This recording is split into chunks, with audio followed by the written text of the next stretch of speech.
અત્યારે જે ડિવાઇડેડ છે, જેની અંદર શિવસેના અને ભાજપના પોતાના બે ગુટ છે.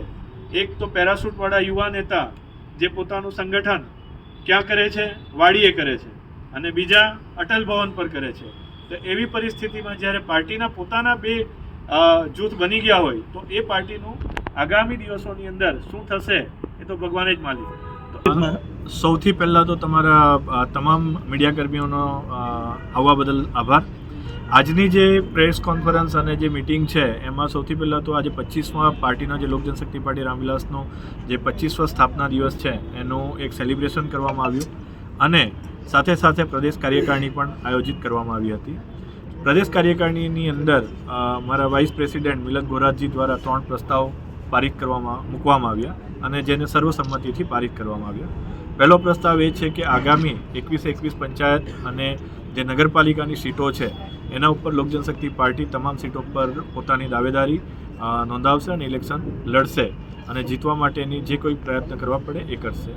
બીજું કે આગામી પ્રસ્તાવિત જે દોરો છે માનનીય ચિરાગ પાસવાનજીનો દાદરા નગર હવેલીમાં જાન્યુઆરીમાં, તો એના માટેની જે તૈયારીઓ કરવાની છે એને લઈને એક પ્રસ્તાવ પારિત કરવામાં આવ્યો.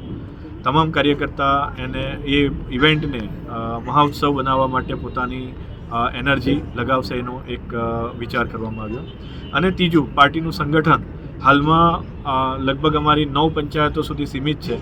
એ પંચાયતોથી આગળ નીકળી તમામ 21 પંચાયતોમાં પોતાનું સંગઠન વિસ્તાર કરીએ એના માટેની ચર્ચા વિચારણા કરવામાં આવે.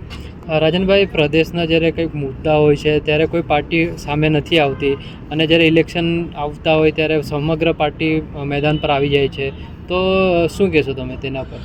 તમે અગર લોક જનશક્તિ પાર્ટી રામવિલાસનો જો તમે ઇતિહાસ જોશો તો જે કોઈ બી પ્રદેશના જ્વલંત મુદ્દાઓ હતા એ મુદ્દાઓ તમામ અગ્રેસરપણે લોક જનશક્તિ પાર્ટીએ પ્રશાસન સામે રજૂઆત કરી જ છે.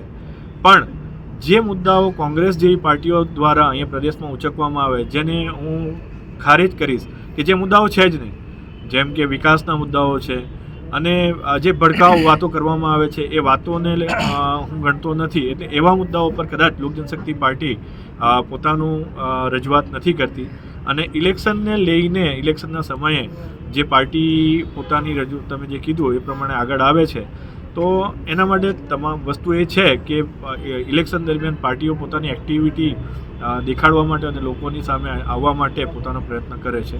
બાકી લોક જનશક્તિ પાર્ટી પોતાના તમામ મુદ્દાઓ જ્વલંત મુદ્દાઓ પ્રદેશના જે છે એ ઊંચાઈ કરે છે. શક્તિ પાર્ટી રામવિલાસ પોતાના કેપેબિલિટી પર આવનાર ઇલેક્શન લડશે, કોઈ ગઠબંધન કરવામાં આવશે નહીં. અને જો કદાચ પરિસ્થિતિ કોઈક બદલાઈ, હાલમાં તો અમારી પ્રદેશ કાર્યકારિણીનું એક મત છે કે ઇલેક્શન ગઠબંધનના વિપરીત જઈને લડવામાં આવશે.